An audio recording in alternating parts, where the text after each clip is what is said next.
In this video, we'll take a look at the anatomy of Uddiyana Bandha. So what muscles are being used in Uddiyana Bandha? The main muscle that we're going to use is the transversus abdominis, which is the deepest layer of the abdominal muscles.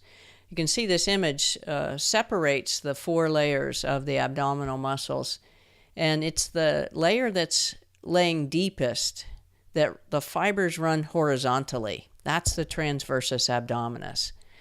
So as you work with Uddiyana Bandha, you'll want to flatten or compress this muscle layer without activating the outer layers. And that's not very easy. It doesn't even sound easy when I describe it like that, but with practice you'll be able to do it.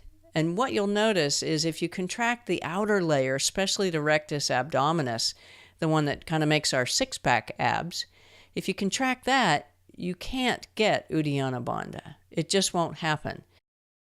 The outer layer has to be somewhat relaxed so that you can get that hollowing out and lifting and flattening sensation.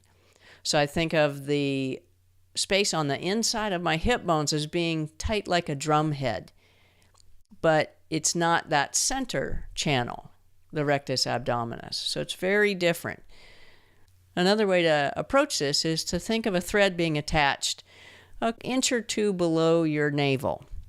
And as you begin your in-breath, this thread is kind of pulled back towards your spine and drawn up towards your heart, or up towards the diaphragm.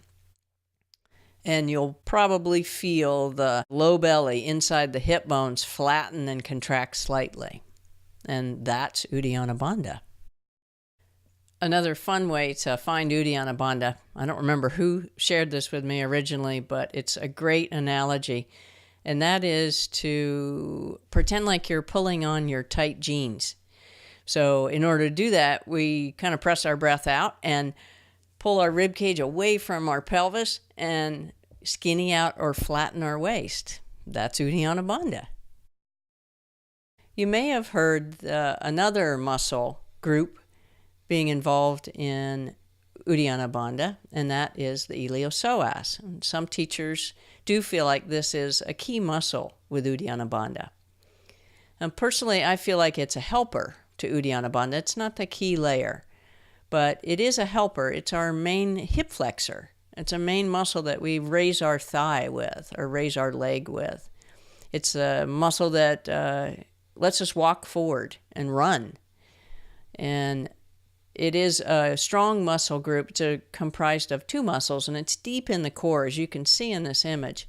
It lays inside the bowl of the pelvis and attaches to the lumbar area of the spine and down to the femur. So again, I feel like it's a helper to Uddiyana Bandha, not the primary muscle involved, but an important one to be aware of, and an important one to be aware of in your practice. The next video covers benefits and contraindications.